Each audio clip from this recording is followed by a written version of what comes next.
Hey guys, how's it going? Today we're going to start off with an update on our apple trees. We've got 4 of them, a Honeycrisp, a Fuji, a McIntosh, and a Braeburn, 2 of which we planted last year on this arbor, and then the other 2 are in our orchard, which those, I think they're 4 years old. They were one of the very first things we planted out here. Maybe we can throw up some footage on the screen of what it looked like when we put the orchard in. I think they were the first trees out here. It looked like a barren wasteland. Now it looks, well, wildly different out here. We're gonna harvest a few of the apples as well and make an apple spice cake with the brown sugar icing. It looks amazing. Somewhere in between, I would like to get a couple more of those trees that Schwope Brothers Farm sent out planted. I would like to get, I think, the cedar of Lebanon, and then probably the ivory silk lilac in the ground. So that's the goal for today. Okay, let's start off by backing up and taking a look at this apple arbor, which is not really looking like an arbor yet. And I haven't done a tremendous amount of maintenance on these. We're about ready to dig them and shift them over. When I put this arbor in, we did not have brick sidewalks. And so, I mean, it was just row crops, and we just kind of lined up the arbor with one of the rows because I thought that's what we were gonna just keep this space as. And we've since made it more formal, which I absolutely love, but these walkways do not line up. Which I think in the long run, I will be thankful that we took after it and moved this whole situation over just a little bit so everything lines up nicely, which I think the trees will be fine. They're young. They've only been in the ground for less than a year at this point. So we'll pull the rocks back to about here. We'll probably just dig the holes, like dig on either side of the root balls, and then just kind of cut them on the other side and scoot the whole thing over. Hopefully we can do it all in one fell swoop and we won't have to take anything off the arbor. We can just scoot the whole thing over and then put the rocks back down. It's one of those like fussy little projects that will be 100% worth doing, I think, in the end. Anyway, we've got a McIntosh apple planted on this side, a Braeburn on this side. I tried something new this year, kind of an experiment to see if we could keep the worms out of the apples without having to use a spray. Because typically, like, the most common way to keep the worms out is to use a fruit tree spray. We usually start, at least in our area, I don't know if this is different in different climates, but we start about when the blooms have all fallen off the tree, and you spray the tree every 2 weeks until the end of July. And I thought, oh, it'd be so nice to not have to do that. 1, to not have to spray, and 2, just the amount of time it takes to do that. So we bagged our apples with these little fine mesh bags. You're supposed to bag the fruit when they're approximately like 1/2 inch in size. They have to form up a little bit in order to get the bag to grip onto something because the bag cinches around the stem. I don't know if this is the best example. This is my only example over here. We'll take a closer look at the other tree. But anyway, you put these little bags over the fruit that's forming up, and then you cinch the top, and then essentially the apples can form up in these bags. They get light and air and all that stuff, but it's supposed to keep bugs off of them. However, I think we got after it a little bit too late. Our apples were already about 1 inch to 1.5 inches in diameter at that point in time. I thought we would give it a shot anyway, but there was still a ton of worm damage. The other thing you can spray is a kaolin clay. Is that right? Kaolin, am I saying that right? It puts a fine white powder that the insects don't like over the fruit, and it supposedly washes off very easily. I think I might try that one next, just because bagging the fruit actually takes a very long time. And as I was doing it, I thought, you know what, I could be just spraying these so quickly with a hose end sprayer, just coming out here, spray the tree down every couple of weeks. I think it probably would have amounted to less time doing that than putting bags on fruit, especially as our trees get bigger. But I thought, because our apple trees were so small at the time, or are so small at the time, that it would be kind of a fun experiment to try out to see if it actually does work. But between the worms and the possums around here stealing the fruit, I'm finding them like out in the dirt lands. Like, they take the whole bag and everything and drag them out to the dirt lands. So they never get inside the bag to get the fruit. Anyway, yeah, these trees didn't form up a lot of fruit to begin with because I pruned them so incredibly hard last fall. So I was expecting that. This one had just a small handful, which most of them have either been stolen or they did have worm damage. This is kind of the last one, so we'll pop this off, see what it looks like. So yeah, there's a worm damage. There's a worm hole on that one. Let's take it out of the bag though. You can still use wormy apples for things like applesauce. It just takes a little bit more time to just trim out that part of the apple, but it's still pretty easy. Look at that though. Can you imagine if I would have got after this sooner? And we were pulling a super clean apple out of this bag, I would be so happy. Look at though, there's that worm hole. But this whole half of the apple is probably just fine. It's beautiful and it's huge. But these are really good and kind of prized for their tart, kind of sweet, crisp nature. And they're really good for cooking in desserts and things like that. And they usually ripen late summer to early fall, so it's about the right time. They are partially self-fertile in that they will produce some fruit if there's no other tree around, but they do better and produce more if there is another variety. That's why I chose 2 different ones. So that one's a zone 4 through 8, and then our Brayburn right here is a zone 5 through 8. This one does require a pollinator, so it's kind of perfect, a perfect relationship here. And this one, if it would have produced fruit, they're usually medium to large in size, and they ripen up a little bit later in the season, like mid to late October. I'm really pleased with the health of these trees though. That was kind of the most important thing this first year anyway. Okay, let's head back to the orchard. You know what? I'm not gonna drive on the grass. The grass is all full of dew right now, and we try not to drive on the grass if at all possible. One day though, I will not be able to drive right into the flower bed right here, hopefully. There's our trees, a couple of them that we're gonna plant today. I think I just saw some quail. Oh yeah, oh look at them, oh look at them. Oh. How fun.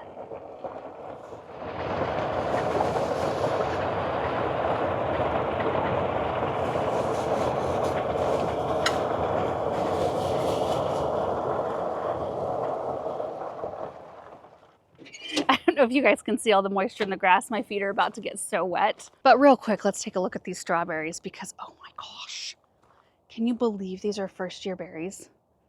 They clearly love their life and they're starting to bear a little bit heavier again. I mean, these are ever-bearing strawberries, but they kind of lull in and out of like huge harvests, huge crops, where they get a really big one early on.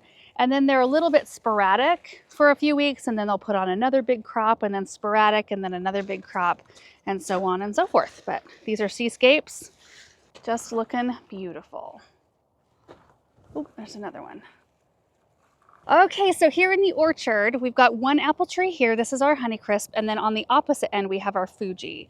So the Honeycrisp apple, this is a zone 3 through 8, and these apples actually ripen up a little bit earlier than now, usually like early September. So there's not a lot of fruit on this one. In fact, we had a robin nesting in this tree. I'll show you the nest here in a second. And she had 4 little babies in that nest. And so we bagged the fruit that we could without freaking her out too much. Like I'd come out here every day and just bag a few fruit and then come back the next day and bag a few fruit so that I wasn't standing here for a really long time making her upset. But I couldn't get any of the fruit up here because I didn't want to get a ladder out and mess with her too much. So a lot of the fruit that ended up there, which you can still see one a little bit up there, fell down and it wasn't in bags. But yeah, look at that. There's her nest right there. I did manage to get this one bagged though. However, it feels like there's some damage on it.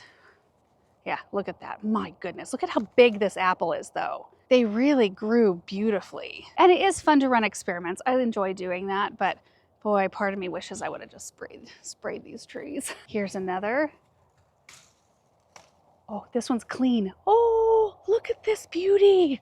Let's unwrap it. Oh, there's a little spider on it. Here you go, dude. Get onto that basket or that bag. There we go. Oh, look at that. That's like a little gift right there coming out of that bag. That is gorgeous. We've got a couple more in this tree. This one here, which also looks clean, yay. This one does not look clean. Ooh, this one is like rotting in its bag. Ew, gross. At least it's packaged up, I don't have to touch it. And there's one. Oh, that one doesn't look great. Look at how gorgeous that is. So I guess what I've learned here is that it can work to bag your apples, I think, if you do it at the right time, which again, I was too late when I got out here to do that, especially with this tree, given the fact that I had to kind of work around the robin and her babies. I strung that project out for probably 2 weeks, getting those apples bagged. Now the Honeycrisp does need a pollinator, which works out perfectly because this Fuji over here is pretty close. But even having the apple trees over at the other end of this space, so from the Honeycrisp over to those, is sufficient. You would probably get just great pollination. Plus our neighbors who actually sold us this piece of land On the other side of their house, they've got a huge orchard. I think like 150 trees, something like that, all different kinds.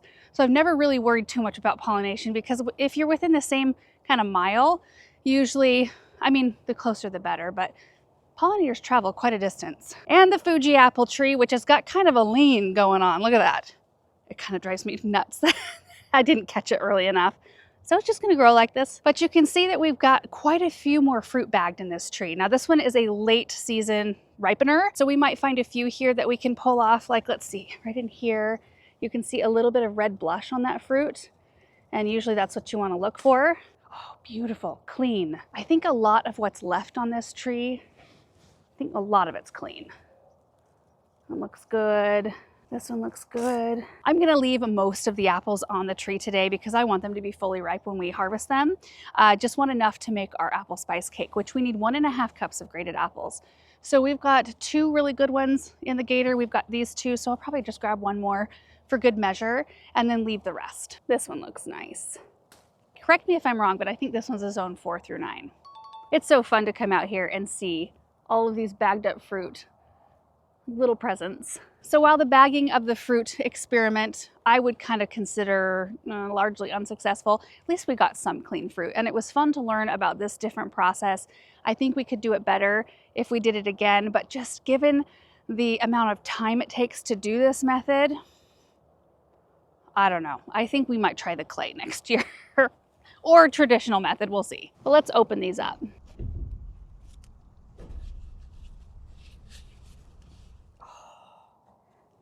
Look at how gorgeous that is. And Fuji's, usually when they're real ripe, they've got a little bit more red than this, but that's okay because we're gonna use these for cooking. So even if they're a little bit more tart, they'll still be delicious in a dessert. And these bags are reusable. That's another fun thing that I thought about this project. Really nice. But this whole orchard area, I just have enjoyed it so much. I love how it's coming together with our new little flower beds we planted up.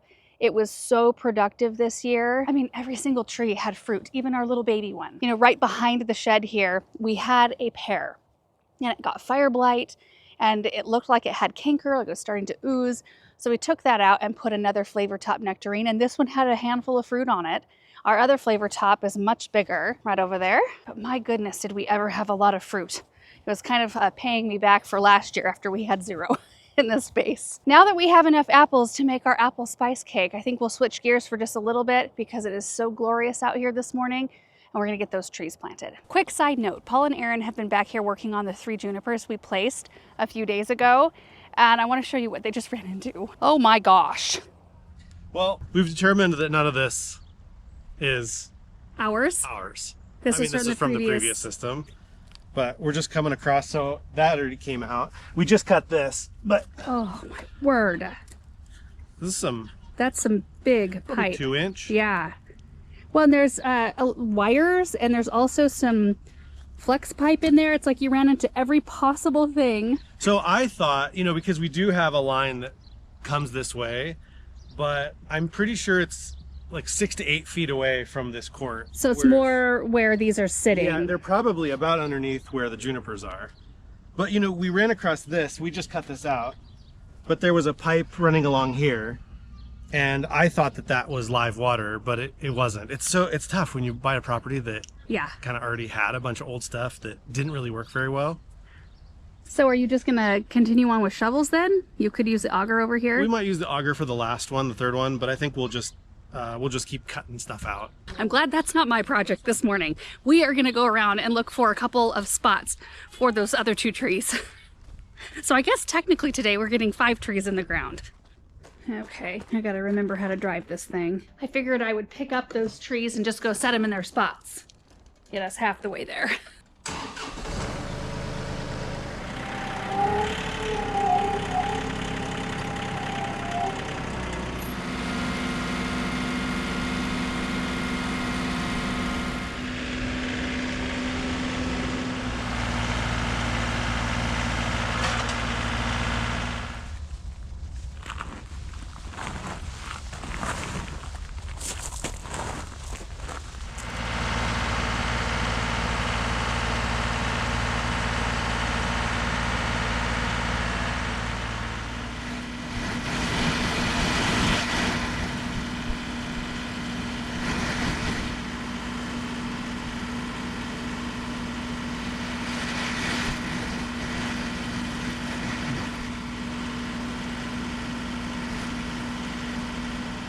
Thought about putting it back here in the north garden. I think it should go to the dirt lands.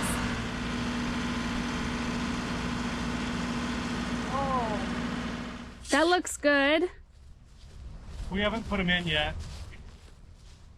I like it though. They look about right? Yeah. You call these the Three Musketeers? Yeah. The 3 junipers. 3 junipers. That one is high. This one's high? This one's high. This one's high. Which one? Point and stay pointing. Oh, okay, gotcha. You're like Benjamin. This one's high. What? Well, I was looking down. You say this one's high. I wasn't looking at you. So I didn't see it. No, I think it's fine. Okay. Got a lot of dirt back these. Oh my word. Is that the auger dirt right there? Yeah. Oh my. Boy, that looks nice. All right, well, we'll fill them in. Perfect. Don't those look great right there? It's just exactly what we need for the evergreen weight, that structure. It's so fun to see things like that go in. All right, get back on my ride.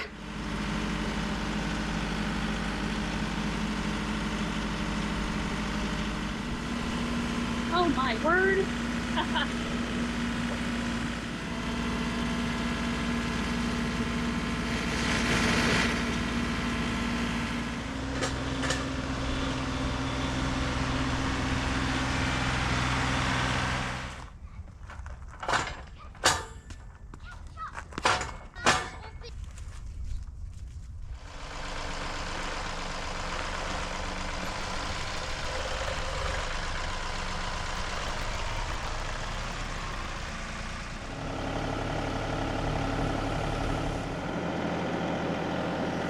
So pretty.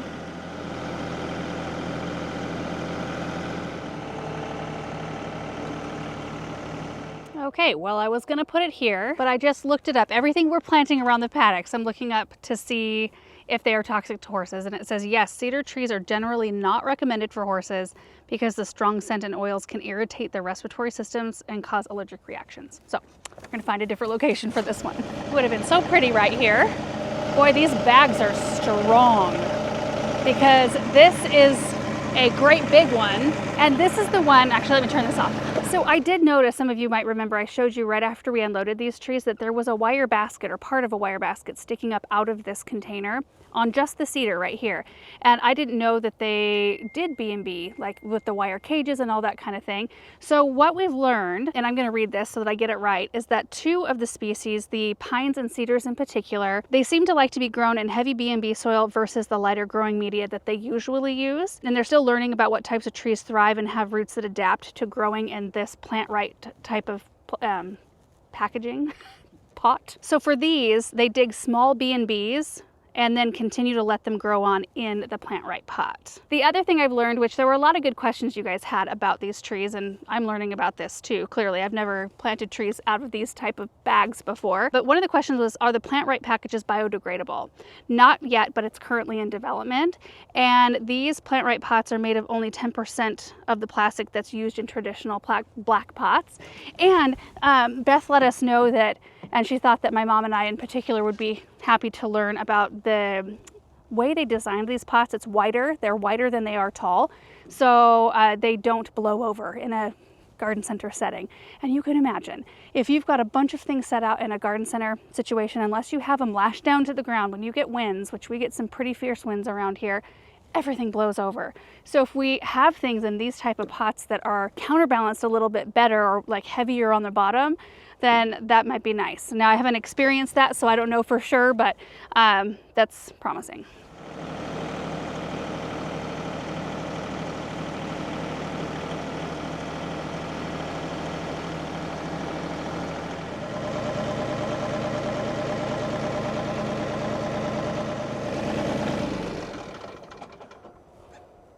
Boy, it doesn't look like it slopes down very much, but it feels like it when you're on a tractor. All right, so I was thinking right here, and then I remembered the width on the Zelkova, it gets quite large, and the width on this purple robe locust also gets quite large. So I think I'm gonna scoot it down a bit.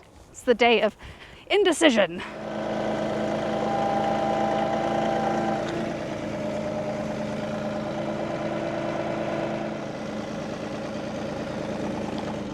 And the tractor's stuck.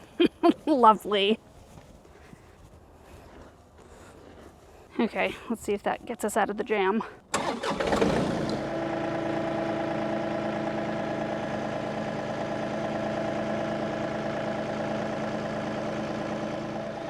Oh my goodness. Whew. I'm taking it back out to the back side of the dirt lands. Did you give me a drink? Oh, look at that. Thank you.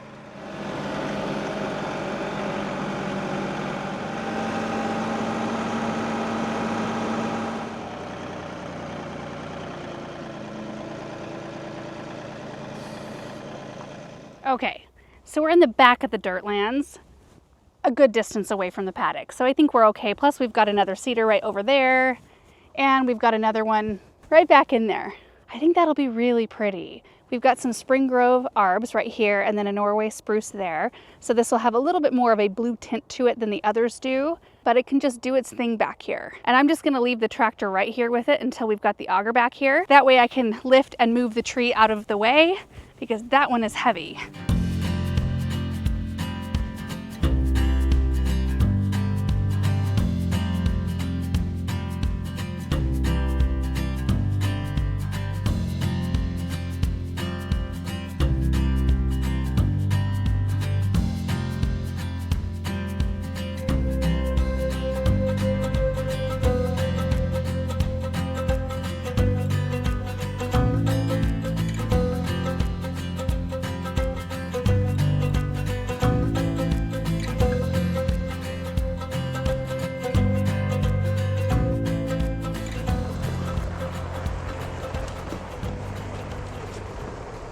Ivory silk done. This one is a zone 3 through 7, if I didn't mention that already. Paul went to go grab some mulch because we did plant it a little bit high.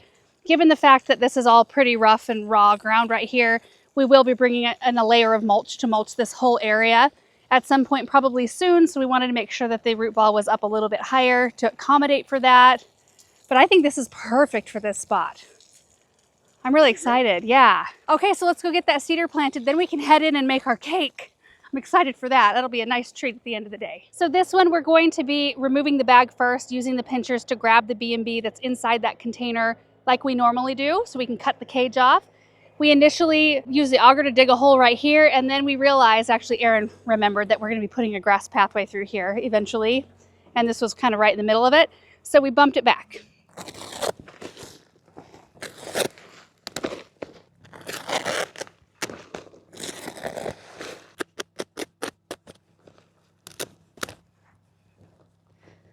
All right, we got the bag cut off and you can see the wire cage right here. I exposed it on both sides. And really the intention for this is just to leave the cage on. Most people can do that because they live in a climate where they will rust and kind of disintegrate. And you can see that this tree is already rooting out. So I think what we're going to do is we are going to leave the cage in, but I'm just gonna make several cuts wherever it's visible. So Aaron will pick it up and I'll see if I can find any parts of it down below, because it sure would be nice to know that when the roots kind of push their way out, that they can push the cage away as well. And the reason why we cut the cages off is because we lost a great big blue spruce. Many of you know this who've been watching our videos for a while, but that blue spruce fell over, and I don't know even how big. How tall do you think that blue spruce was, Aaron, that fell down? 35 feet? It had been planted a long time ago before it fell down, and it still had the wire cage intact around the main part of its root ball, and it was very constricted in there, and that may have been part of the problem. So anyway, being in a drier climate, they just don't tend to rust out as quickly. So anyway, having cuts in it though will be just fine as long as those roots have the ability to push the cage away instead of it staying all together.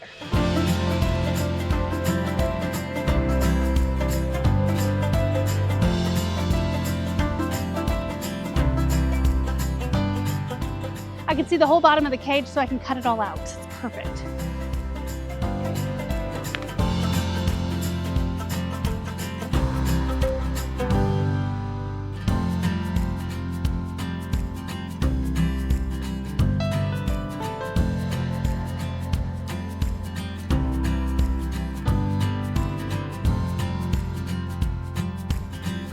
The root ball stayed together.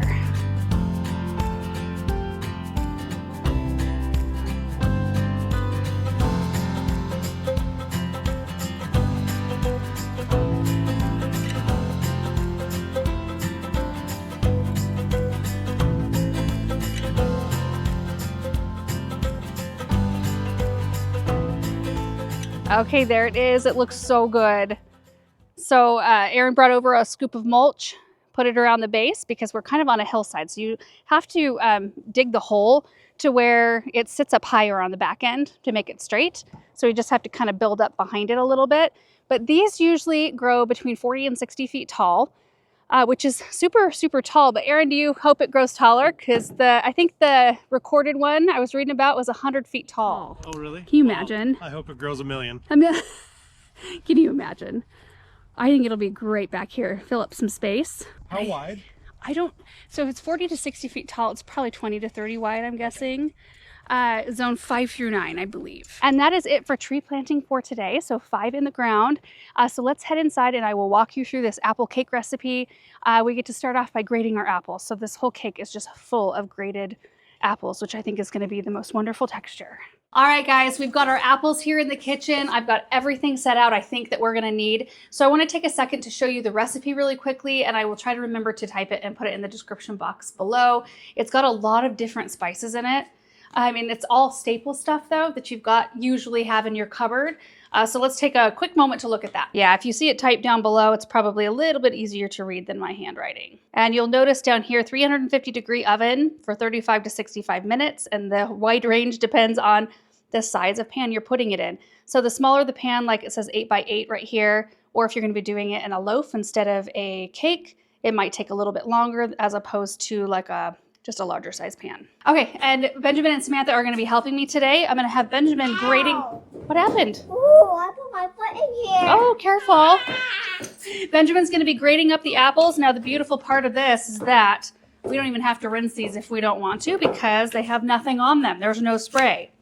Take a look in here. Ooh. We grew these. Whoa. Doesn't smell like much, does it?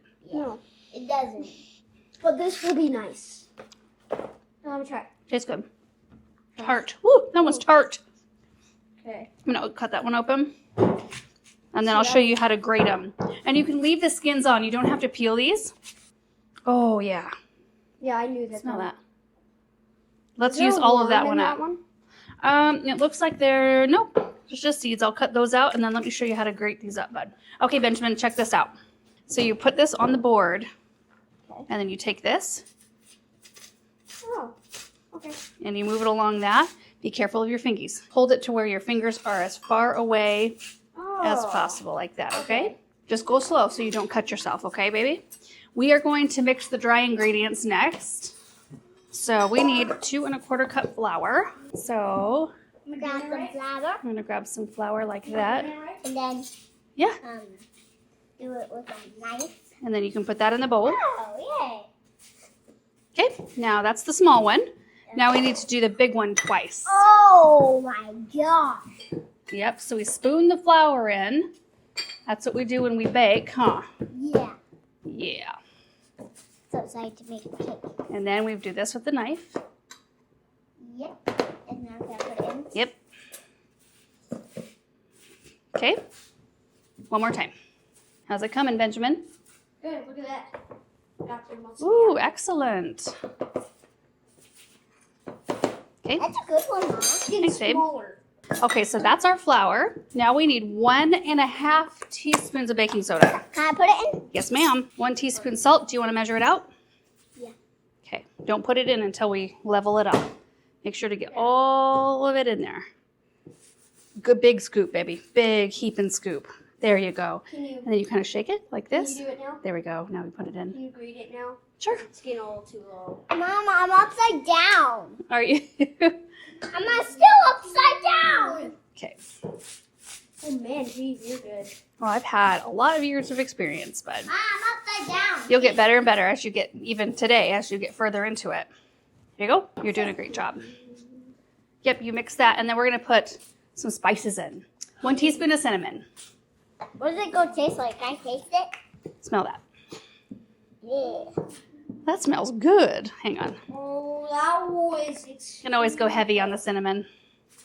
Is that cinnamon? That's cinnamon, and then we put 1/2 teaspoon of nutmeg. Okay, you want to put that in? Yeah. I'm getting super spices. Spices. 1/2 teaspoon of allspice. Smell this one. I'm not doing really That good on smells this like apple. for Can you get pumpkins. started? It smells like for pumpkins. Yeah, here you go. Ooh, smell this. Oh, okay. An eighth teaspoon of cloves. That smell like Christmas time? That smells like Christmas pumpkins. Christmas pumpkins. Okay, can you pour that in? Thank you. Okay, let me regroup. I like to clean as I go, so I'm going to put all of the stuff we've used away. Oh, ginger. We missed ginger. Oh yeah, we did miss ginger. Yeah. Half teaspoon of ginger. That smells like Christmas. Does it? Yeah, it smells like Christmas to me. It actually smells like pie. Mm-hmm. Oh, Yum, wait, yum. Actually, it does. Yeah, we're done with the salt and the baking soda. So that's all the dry ingredients. Let's set this aside. Smells good already. Ah, Yes. Okay, now we're gonna mix all of our wet ingredients in this bowl. Mine's probably again. It's probably the floor. can I put this in? Not quite yet, sweet girl. Let me see. We need the sugars. Sugars. Can I have the sugar? Can I do sugar? Yes, Benjamin, you Oh, can wait, do white su- sugar. And I'm Samantha, gonna- you can do the dark brown sugar. We're gonna do Like this? 3/4 cup of granulated sugar. Like this, Mama? 3 of those, 3 level Like scoops. this, Mama? You can do the vanilla in a moment. So level it up. There you go. You can run You're it. good at doing that, Benjamin. You are. Run it like this instead of flat. Do it like that. See? Oh, yeah. And then it kind of scoops it off. Okay, put that in there. Do that 2 more times. You got One it. more time, Benjamin. 2 more times. Oh, 2 more times. Yes. Perfect. Perfect. Okay, put that in and then do it 1 more time. Okay, there we go. We're going to do brown sugar now, baby, and you can help me with that. Whoops. Can I put it in? Yeah, here. So we're going to do 3/4 cup of packed brown sugar as I well. Yes. Okay, put it in the bowl. Hello. Oh, yes, good girl. Oh. Okay, and then we'll do that 2 more times.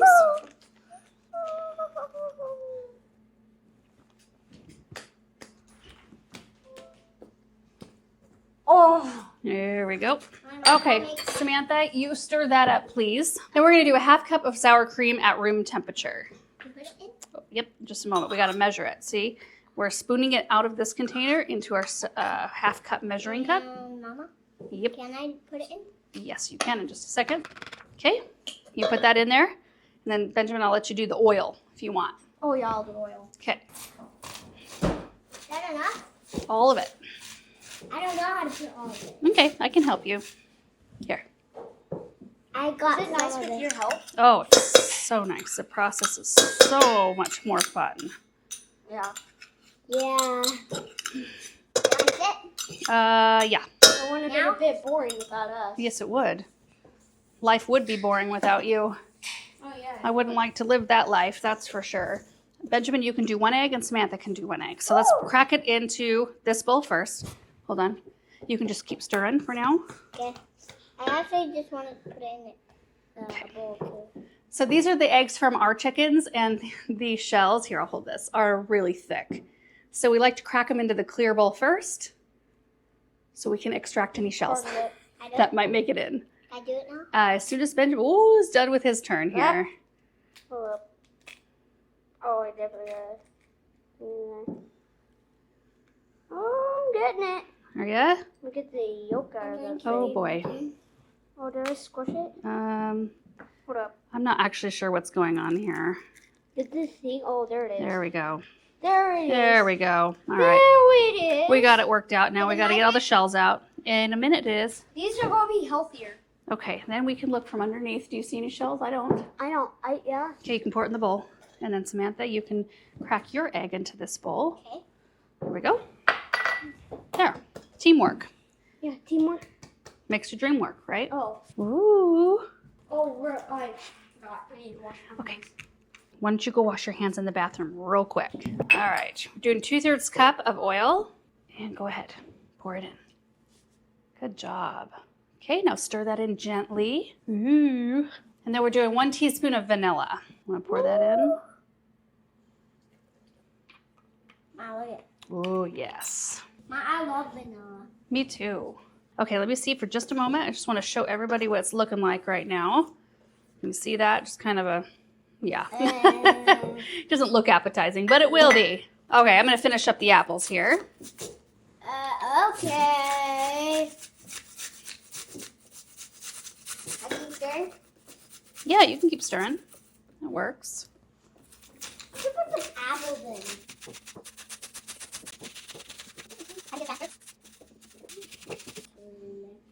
All right, I just have a feeling that with all this moisture that I want to sop a little bit of it up. That looks like green. That looks like green apples. It is like green apples, isn't it? But why do you have to put them in? Well, I just figure rolling it up probably wasn't the best idea. I just figure getting rid of a little bit of this extra moisture will make our cake less wet. Let's move this to the middle, bud, because we're going to add the apples in. There we go. I mix it. Ooh. Benjamin, do you want to grab the bowl full of dry ingredients right over there? Sure. We're going to need those in a minute. All right, so this is what our bowl full of wet ingredients looks like. That was 1.5 cups of grated apples. There's our bowl full of dry. So we're going to slowly add those together and incorporate them and then put them in our 9x9 parchment lined and cooking sprayed pan. Okay, Mom, Benjamin, it go looks ahead like and pour a little bit of the dry, just a little bit in with the wet. Okay. I want to see it come in. Can I stir? Yes, you can.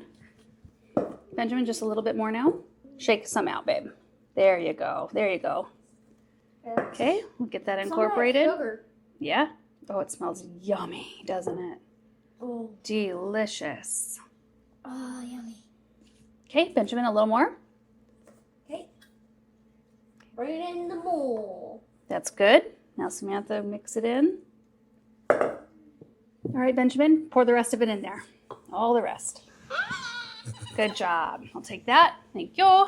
Okay, let me have a little go. Oh, that looks really good.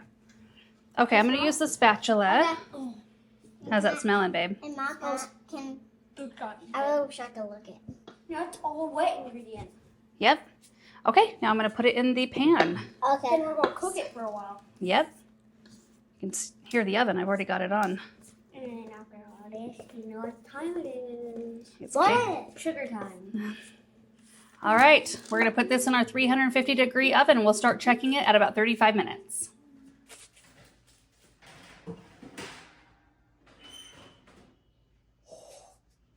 It smells so good. Toothpick comes out clean. This is what the cake is looking like. Now we need to let it cool off, then we can make our brown sugar icing. All right, the cake is almost cool enough to frost, so we need to make our frosting. To do that, we are going to add 1/4 cup of softened salted butter to our bowl, then a 1/2 cup of packed dark brown sugar, and about a 1/2 teaspoon or so of vanilla. I'm going to use my hand mixer just to mix that all together really well. Then I will add 1 cup of powdered sugar and 2 tablespoons of cream. In this case, I'm using unsweetened vanilla almond milk because I don't have any cream on hand. Then we'll just mix that all up until it is smooth. Okay, our cake is done and it turned out beautiful. And we've got our icing right here.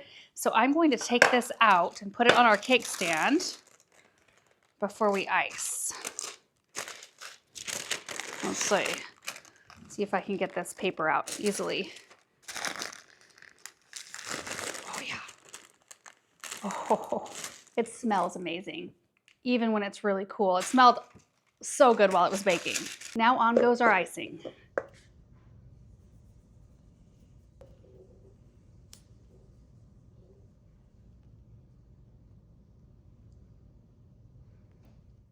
Look at how pretty that is. Simple, but nice. Okay, let's check this out. Ooh, that's a great looking bear, babe. This is my bear. Oh, pretty. The black one is yours. Look at that. Now this one's for you, Mama. Thanks, babe. I'm being given artwork right now. It's a nice bear, Samantha. I love it. This one's yours. This one's Samantha's. Thank you, babe. You want a piece of apple cake now? And then it's time to eat cake. And Mom has one. And I snuck out to the Hartley with my cake. It's a beautiful evening out there. In fact, I should take down all these curtains now. I think we're past the worst of the heat anyway. But look at this beautiful cake. I took the corner piece so you can see the outside. It's very simple, but it baked beautifully. Like it's very even. It's a little bit of a heavy cake, it looks like at least. Let's take a look.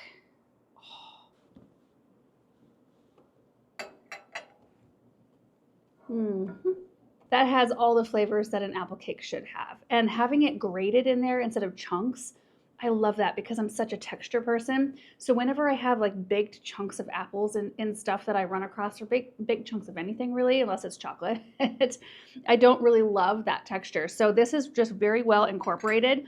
Now the icing has an amazing flavor and the kids love it, but it's a little bit like there needs to be a way for the brown sugar to dissolve, I think, in order to be a nice icing. So maybe like, I don't know, can you heat that mixture possibly? Could you heat it until the brown sugar dissolves and let it cool all the way down and then ice your cake? I'm sure you could do that. And it's not as like sugary, like crystally as it was in the very beginning. It dissolved some with that amount of liquid that's in there, but I think I would like it better if it was a little bit smoother. But the flavor is awesome and I would change absolutely nothing about the cake. In fact, I don't even think I need this cake with frosting.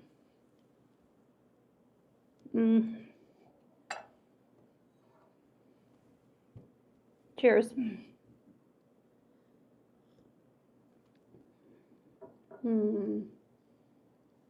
That is so good. So for this one, which I had in the 9x9 pan, it took 45 minutes to bake, just to give you an idea.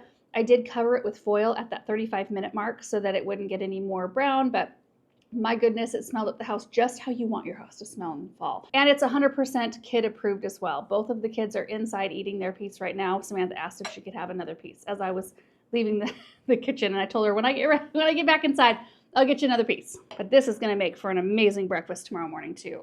Okay, so this piece doesn't have frosting.